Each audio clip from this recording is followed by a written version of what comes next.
Catalan player then reacts like he did to the running across.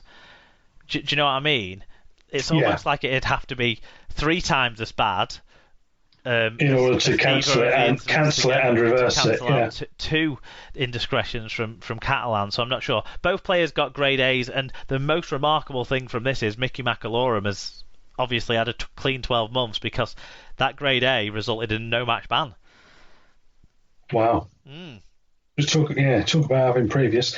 One thing I did like from the Catalan point of view is how balanced their halves combination looks with Maloney and Drinkwater, and the understanding they had between them just seemed to be a very solid platform.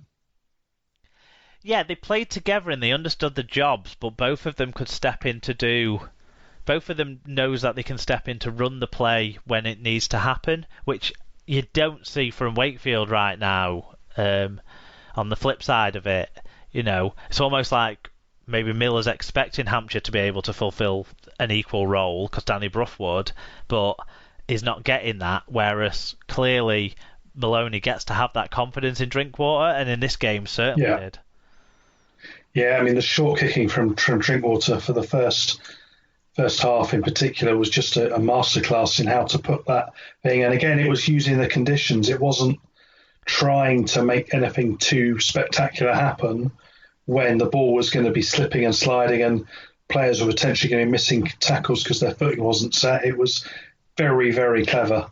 Well, that was the other thing I was going to sort of say in this one is that the scoreline's closer than the game last week, but I don't think the pattern of the game felt like it was closer. I think the downpour before the game inevitably meant that Catalans wouldn't be able to do all the stuff they did the week before, and the fact that the scoreboard didn't matter, in terms of what's going to happen as the season progresses, meant that it closed in at the end as well. So those two sort of things, kind of at either end of each other, I think were kind of a factor, weren't they? But highlight moments. I mean, which of the tries from kicks was the best one? I kind of think was it Mead's hat trick try, the one where he got between the two players? Oh, I thought it might be his second. No, yeah, you're right. It was his second try, where the kick landed perfectly between the two players. I just think that's remarkable skill. Yeah, it's exceptional, and it's exceptional in dry weather on a clear day to do it in that conditions, and when you are going to be fatigued as well, that's really quite something.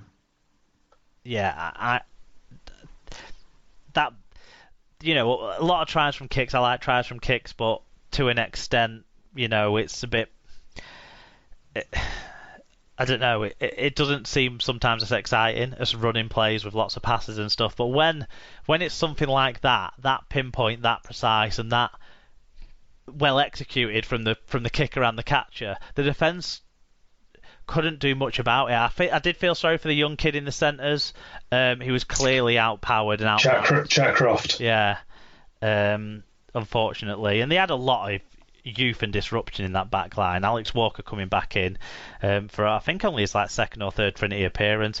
In his senior on debut, thankfully for him, he had surroundings he recognised, but otherwise not much going on there. For that, I do think that Bill Tupou was strong in the face of Israel Folau, and I think one thing that Bill Tupou can do because of his style of play and his physicality is put it to the opposition centre, and maybe Folau didn't enjoy that. I don't know. Yeah, I think so. I mean, Folau was relatively quiet in this game, wasn't he? So I think that was a strong point from Tupou, that he was able to keep him under control to an extent. Yeah, I mean, even with all the tries from kicks, the Dragons also forced 4 goal line dropouts. They were dominant. They were all over this game. Yeah, exactly. Yeah, and I remember watching halfway through the second half, thinking, I don't remember the ball being at the other end for about 10 minutes. It just felt like it was just relentless. Yeah, those tries that felt uncharacteristic of what we'd seen previously. Okay, I mean that's all we've got on main match review section this week. Me and Alan both picked that. It could have been me and Sarah for the week before as well, picking the same outcome, couldn't it? We both picked Catalans to win, so not much note there, and obviously not a Super League week, so Super Brew and Dream Team or Fantasy Team are out of the conversation this week. So, and we don't even have to talk about the draw for the next round because that was done 3 weeks ago as well. So let's move on to other results.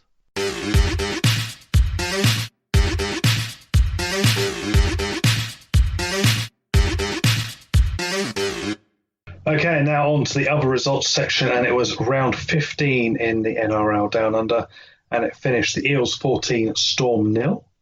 Yeah, this was on Sky, but I didn't see it, that one, so... I watched about 20 minutes, probably 20 minutes, half an hour while I was putting out the washing, and after our holiday, and it was quite a close game, but actually I think the scoreline probably, the Eels did well again and probably could have done better if anything, but they keep on grinding.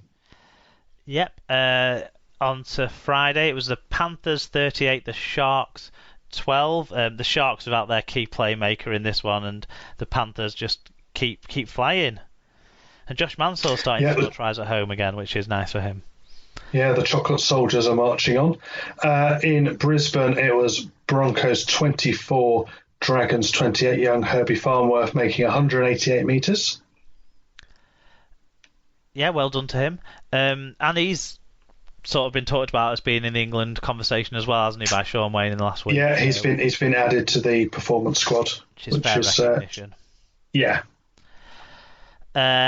Into the first game of Saturday's play, which it was the first time we didn't get to see George Williams play in a Canberra shirt, but probably all right, because it meant we missed his other halfback partner actually being the star of the show this one, as Jack Whiten stepped forward for the Raiders. It was the Titans 16, the Raiders 36. Ryan Sutton, in terms of Britwatch stats, was the main standout. 205 metres for him as he got to start a game with Josh Papali rested from the bench. He didn't like that, did he? He had to show off his sprinting skills to... everyone should have seen the highlight by now of him chasing down Jamal Fogarty and just chopping him out. It was pretty brutal. It was just unbelievable that a prop forward found that level of acceleration when you thought he was beaten to firstly get the ankle tap kind of in and then get on top of the player as well to force an error too. Bateman 103 metres, Whitehead and Williams played too, but like I said, I think it was Jack Whiten's turn to shine this week after George Williams had a couple of weeks in the spotlight for the Raiders. Charles Nichol-Klokstad seemed to have a good game as well from the bits I saw. Yeah, West Tigers 16, Roosters 38, so the decline continues. Yeah, no Ryan Hall, so that meant tries were scored on both wings for the Roosters. Poor Ryan Hall. The Rabbitohs 56, the Seagulls 16. Tom Burgess was part of those rampant Rabbitohs as he got 169 metres. Yeah, he's got multiple vibration settings. It seems like it's finally the end of the road for Anthony Seibold at the we're not even got to the Broncos. We've done the Broncos game. We've done the Broncos. Yeah, but you've confused him with his former club. Yeah. It does say reportedly being offered a $1 million Aussie dollar payout to leave the club, but I mean, if I was him and I had $5 million owed my contract, I'd be sitting going nowhere. Yeah, in this game. Sorry, my mind had gone all over the place there. Yeah, you're right. In this game, the Seagulls coach isn't under pressure, but it does seem like their season is done, doesn't it, at this stage? Is that how you feel about Manly right now? I think so. I think it's, just doesn't look like it's going to come off, I think. They had a little bit of a run. The first couple of games back from lockdown, they were sort of pulling things together and it was looking pretty impressive, but since then, it's just been back to same old. Yeah, Tommy Turbo's injury really did upset things, didn't it? And the guy who kind of played most of the game at fullback in this game, Tavita Funa, he had one to forget. Whereas Adam Reynolds had absolutely kicking performance to remember, didn't he? Touchline conversion after touchline conversion for his 9 out of 9 for Adam Reynolds, which was fantastic. Anyway. Yeah. Finished Bulldogs 14, Warriors 20. Luke Thompson played in that one. Yeah, they just can't win a close game, can they? They got ahead again in this one, but I think it was even like 14-6, I think, just after half time. But they couldn't see it through. Roger Tuivasa-Sheck had an impressive performance for the Warriors and scored the winning try for his team there. And it was the Knights 12, the Cowboys 0. I didn't watch any of this game, but I saw a lot of tweets saying just how terrible this game was. Yeah, it doesn't surprise me. I mean, it's the Knights. What do we expect? If any side can pull a terrible game out of themselves, then that's exactly who it is. Anyway, onto the standings. Panthers stay top on 27 points with a bit of breathing room to the Storm, and the Eels on 24 points. The Roosters and the Raiders both on 20 points with Knights on 19, Rabbitohs 18 and the Sharks on 16, making up the top 8. West Tigers, Dragons, Sea Eagles and Warriors all have 12 points at the closest chases to the top 8. Titans have 8, Cowboys, Broncos on 6 in the Queensland Mini League, and the Bulldogs root on the bottom on 4 points. That's all the other results, so time now to move on to the prediction section for next week's Super League.